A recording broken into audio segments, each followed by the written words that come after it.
in general, two players map are just better for Protoss for this reason. There is very important rule regarding mid-game transition for Terran. So this is completely inconsistent, right?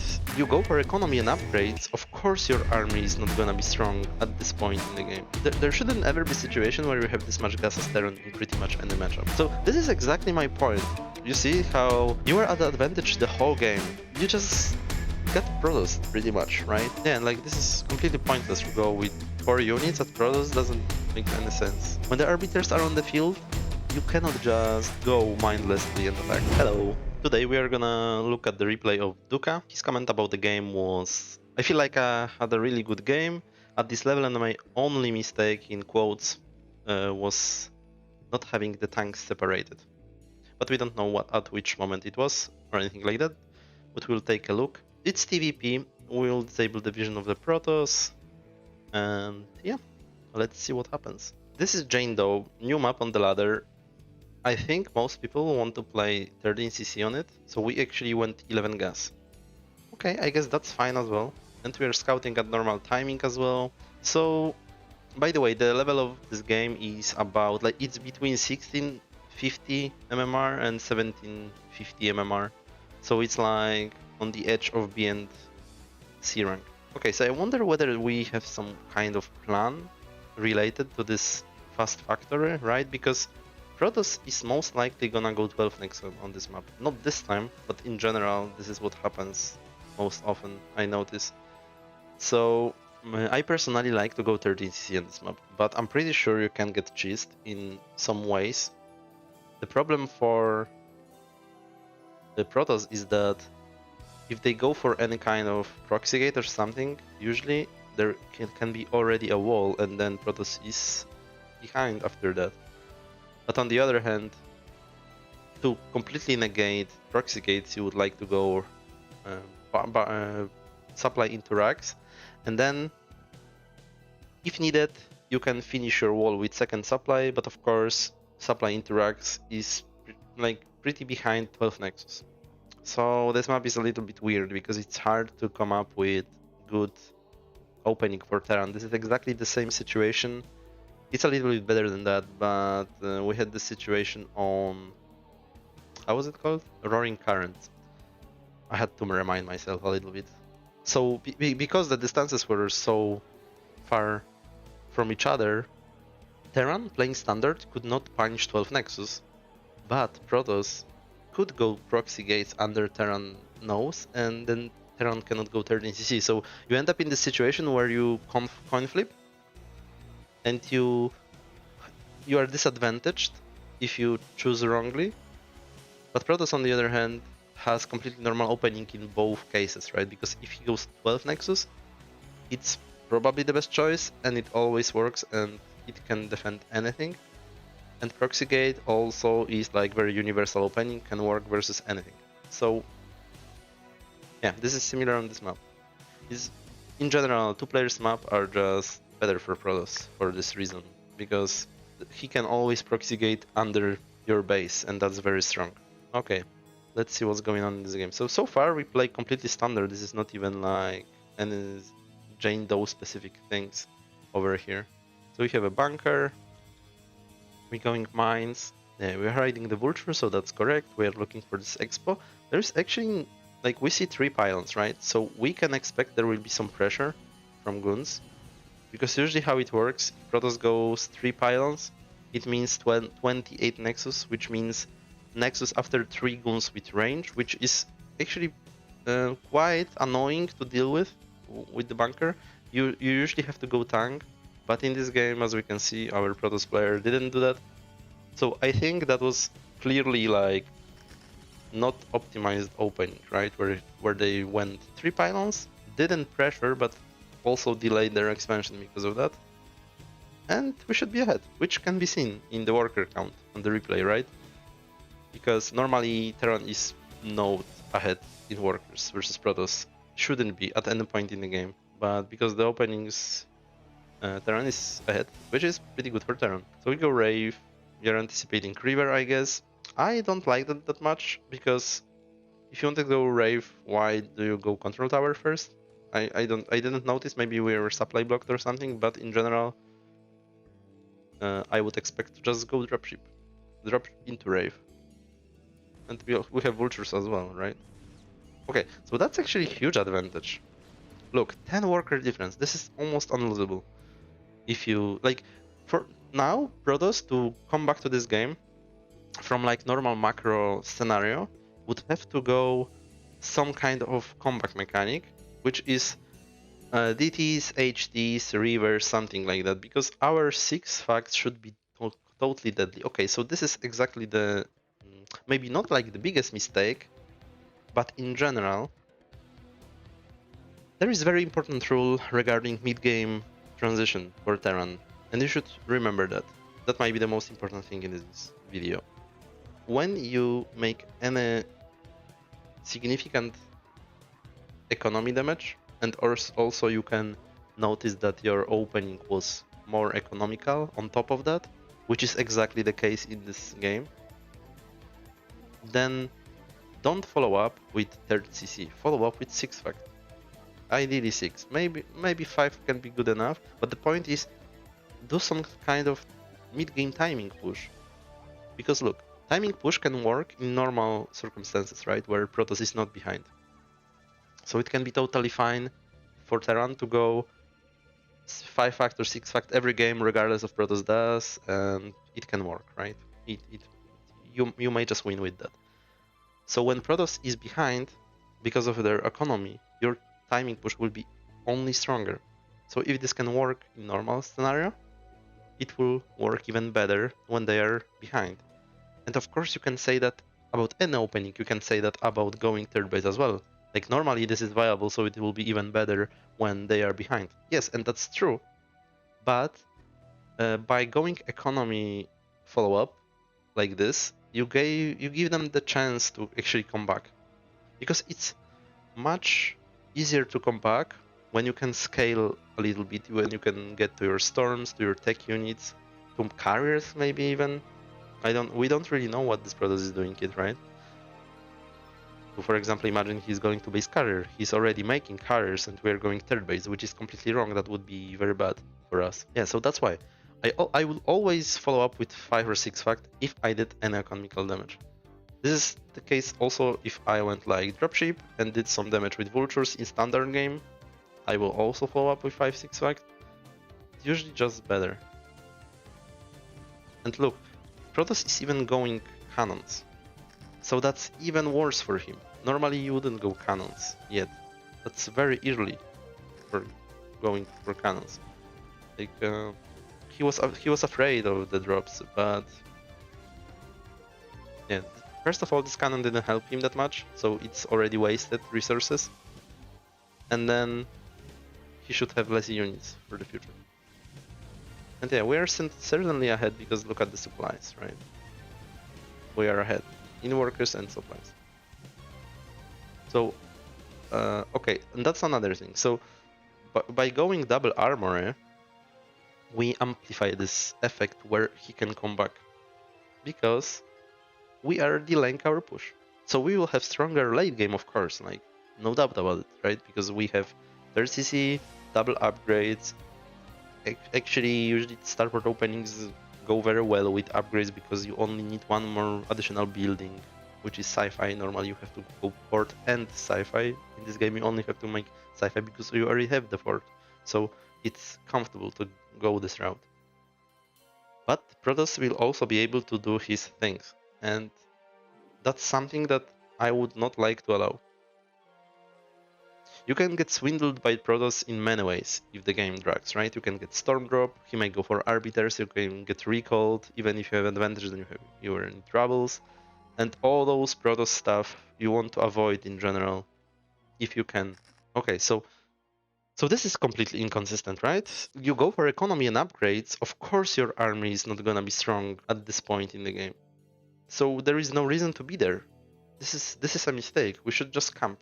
Stay in your base, gather units, maybe go, you know, like here. Here is very good to stay because this is large area. We can gather units here. We can make like 2 turrets and just generally be ready to attack faster. But going up here is not needed at all. Especially imagine if he has shuttle. He can just break this army even up the high ground probably. So I don't like that. It might be good if he doesn't do anything about it, but at the same time this is very risky. So there is no reason to do that. Okay, our production is very good after 3 bases, right? So that's good. We'll finally kick in. And we are staying even with protesting supply, which is a super good sign. We are generally at big advantage in this game. Oh my god, okay. This is a huge mistake. You cannot do that. You simply cannot do something like that. Like, where are our CVs? Come on. We need to saturate this ASAP. So this is so wrong. What I'm seeing here. At least you should have 1 STV per patch. At least, but ideally a little bit more, right? Not sending STVs there is a huge mistake. You should have generally your workers distributed somewhat evenly between your bases. And now you send your STVs to mining, but you kind of didn't transfer. Yeah, so that's another big mistake, I would say. We scanned for his army, that's pretty good. We still don't know what his major tech is. Something like that is not needed anymore. I would consider this inaccuracy maybe. Of course, this might not be a mistake, because let's say you trade for a lot of probes there, that's still okay. But we are at the stage where we need army, not economy advantage anymore.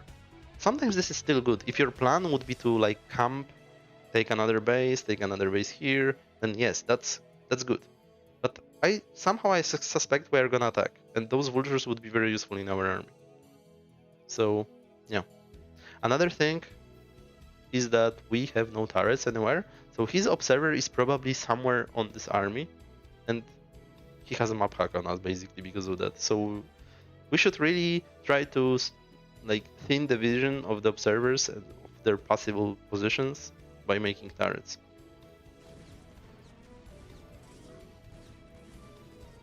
Yeah, so obviously this is like fine damage, but at the same time, like I said, it's not always worth it at this stage of the game. Okay, so at this moment, if we decided to play this way, of course we should wait for this upgrade before we do anything. Don't attack faster. Okay, this protest is actually playing weirdly, like why not take this base but this? That's weird. So again, we're bleeding vultures, which might be okay, but I mean, this wasn't good, right? Because we lost a lot of vultures for free, kind of. Okay, but it's also upgrading. We see Stargate. That's kind of expected, so it shouldn't surprise us. Our supply is still very good. One thing. There shouldn't ever be a situation where you have this much gas as Terran in pretty much any matchup. The reason is that Terran has great gas units in general. So it's not like you have nothing to build for this gas. So at least you can build vessels, that's the most obvious choice, and just bring this gas down. But in general, you should just make more tanks. Like, having 3 machine shops right now should prevent you from going this high, especially if you're still upgrading and making EMP and vessel on top of that. So that's weird that you have this much gas. So the idea with using vultures in this game was fine. Like I see the point. Like you want to be active, and that's fine. But we could just be ready to attack earlier than that, right? But on the other hand, like I said, in general, you were like pretty passive with your army, and was gathering tanks, so it wasn't the worst. And we also waited for the upgrade, so that's good. So actually, I like how you play this out, like strategy-wise, right? Because you use your vultures, but at the same time, you gathered tanks and waited for upgrades. The only lacking thing, in my opinion, is that you didn't take any more bases. So I think because you had this position, you could actually take this base in the meantime. But other than that, it was okay.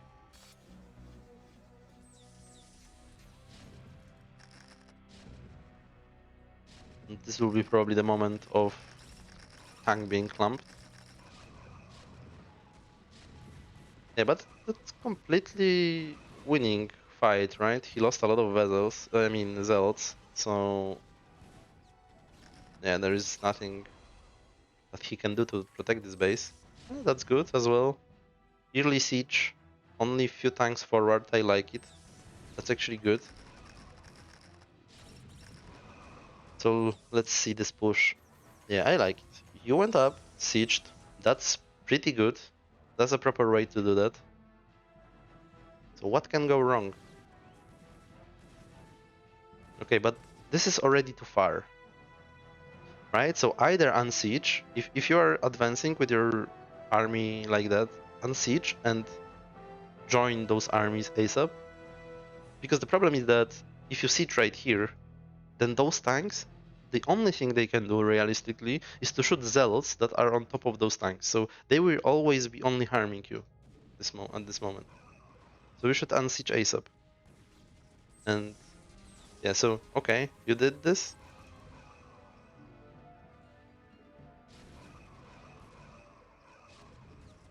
Okay, Arbiter, well, that's unlucky that the stasis worked like that for him. Yeah, okay, so at this point we can see that this will be a lost fight, right? Because we have only 12 units here, we have like 9 tanks here, so we are almost maxed, but we only have pretty much 2 groups, not even 2 groups fighting with Protoss. So that's bad. The rest of our army is waiting here. We have a couple units here, and of course we probably have a supply also in our factories.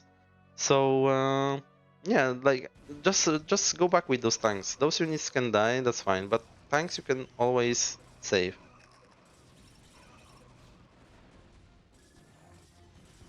Yeah, so that's unnecessary loss over here. We could just come back with those tanks, gather our armies. That would be much better. Yeah, so that's unfortunate, right? Because for the whole game it was going so smoothly. But like I said, like this, so this is exactly my point. You see how you were at the advantage the whole game. You just got Protoss pretty much, right? Like your mistake of going like unevenly with your army. So, like I said, this clump of tank was not fast enough to join the fight. So this mistake combined with Stasis and Arbiter caused you to lose this fight. And I assume the game. I don't know what's the outcome in the end, but I assume you will lose. So this is exactly what I'm talking about. This only happened because you gave him this chance for this to even like occur. This shouldn't be possible because you should kill him with your 2 base timing push out of the opening.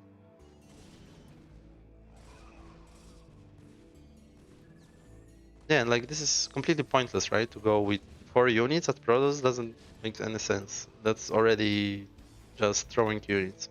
This game should, I mean, this game still would be fine if at any point we took this base or this base.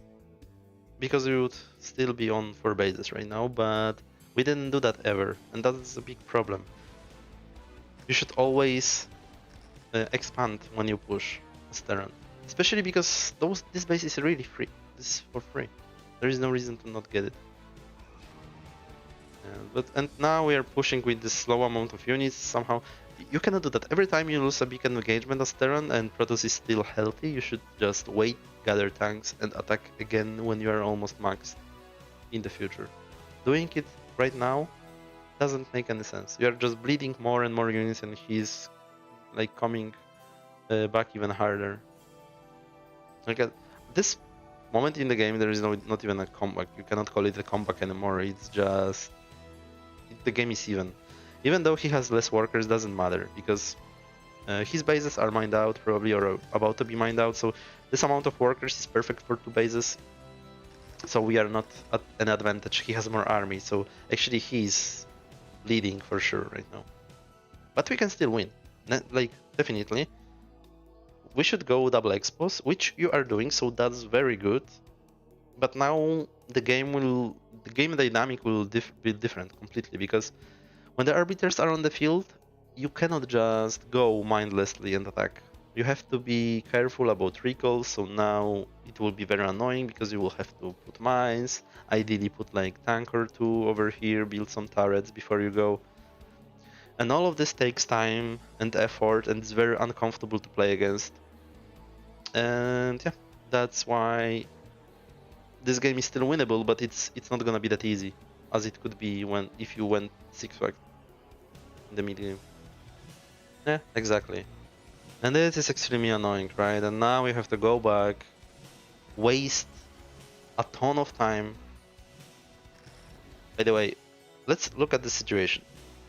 So you went back with like that's a group of units.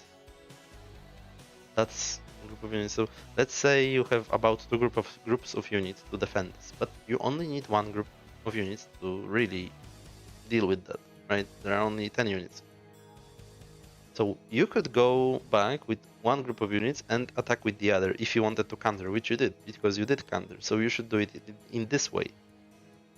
But it doesn't make sense to go back with so many units to defend the recall and then counter, because it doesn't make sense at this point. What you should do is to use some units maybe, or none at all, and then defend with the ally units from your factories. Nothing is building right now, but in general this is how it should look like. You counter and you defend with your allies, or if you can assess that your allies won't be enough, then you send some units back and you counter with the rest. But it doesn't make sense what you did there, which is going back with everything and countering like few units. This is again throwing tanks again. We threw like 20 tanks in this game total, when we count those as well. Yeah, and again, what is this? Why are we doing this? This is like a theme for last 5 minutes or something. Let's take a look at it. So you were trying, after this fight over here, you were trying to do those small attacks. We have to go even farther back. Yeah, so look at this attack again. We're trying to do some weird stuff over here. I don't know. So we threw this.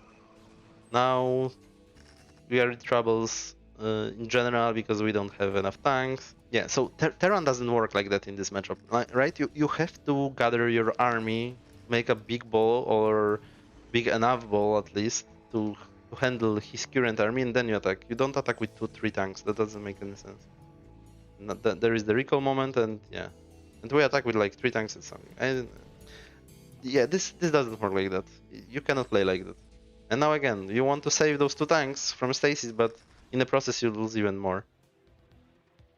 And then you get recalled as well. So this is what I said about the change in dynamic of the matchup when the arbiters are out. Okay, so let's summarize what went wrong. So in my opinion, the first big mistake was to go for third base instead of 6-fact. You just made game harder for yourself for no real reason, because both approaches, I mean going for 6-fact and going for third base, both are okay. But one is just better, which is 6-fact, because it restricts Protoss options.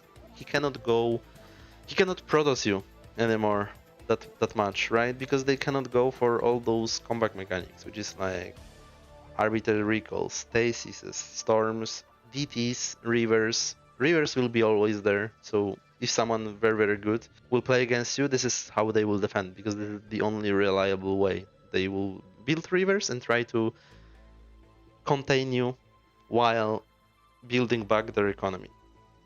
But anyway, even versus that, 6-fact is still the best. So that was the first big mistake. The second I remember, it was not sending SCVs to your third base, so it crippled your economy for no reason. Then there were those vultures raids, where it's not that clear whether this was good or not. In general, if you were about to attack, it's bad. But you kind of did the thing that is okay, which is harass with the vulture, gather units, wait for upgrades. That's fine, but we lacked the critical thing, which is taking another expansion as well. There is no reason to sit over here having total map control because of this reason. So we sit in very good position. That's extremely good. Protoss is very uncomfortable going like up and left to this base. And we also can have like 2 tanks over here. So we are completely defending this base. This is completely defended. So there is no reason to not take bases. Take bases. Very important concept. Like Protoss and Zergs, they expand because they can over the map. So it's easy for them. Their army is mobile, they can be on the map, they have map control, so they can expand everywhere. Terran cannot do that, right? Our units are not so fast. The vultures are fast, but they cannot usually fight the army. So we don't do that, we prefer to camp, but on map like that, when you can do that because the bases are already protected, you should definitely expand. There is no reason to not do that. So we should, when we were doing this first big push, we already should have this base and this base, and we on 5 bases. That would be ideal, and after that you probably would win. Because even then losing the big fight, you can still remax and it's just good. The next thing was those desperation attacks. When you already lost your fight, and you see it's doomed, you cannot win anymore. First of all, you could retreat those tanks. That was very important to do that. You didn't do that, but it's still okay after that. We traded a little bit, but we could save those 7 tanks or something. That would be ideal. But after that, if you didn't do that, we can still stay here and just wait for maxed army again. There is no reason to do those desperations, like desperation attacks, where we send 2 tanks, 3 vultures, or something like that. Doesn't make any sense. Those units will be always wasted, trade very badly. Terran scales with numbers. Protoss units are very good in small numbers.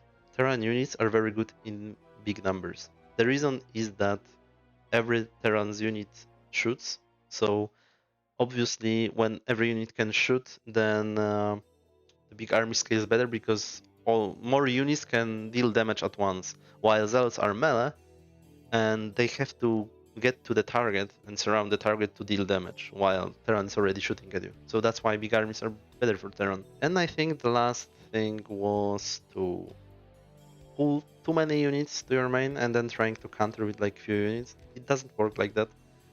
You have to kind of commit to one thing. I mean, you can commit to both, but then your defense has to be very thin. So you only send some units that you really need to defend the recall, and the rest attacks. And that's actually pretty good. That's usually the best choice versus recall. If you can defend without sending any units to your main because the recall is pretty small, then that's the best scenario for you. But if you feel like you cannot do that, so you have to send a little bit of units to defend, then you do that and you counter, and that's fine as well. But you cannot counter with like 3 tanks and then send almost all your army to defend. And then when you get stasis, you send another 2 or 3 tanks to try to defend those units and lose them as well. Cannot do that. Also, in the late game, when you're already playing versus arbiters and your bases are spread, because this is inevitably gonna happen in those games, you have to protect those bases first before you do any move on the map. Place some turrets, place a lot of mines, maybe even leave like 2 tanks or something, and only then attack. You cannot leave bases like that. They will die and it will be miserable because Protoss can just recall there, and then when you, even if you save most of your SCVs and you save the CC, he will just stay here with his army, and you cannot take this base again. And that's super annoying because then you have to come here, fight up the high ground. This takes time, frustration.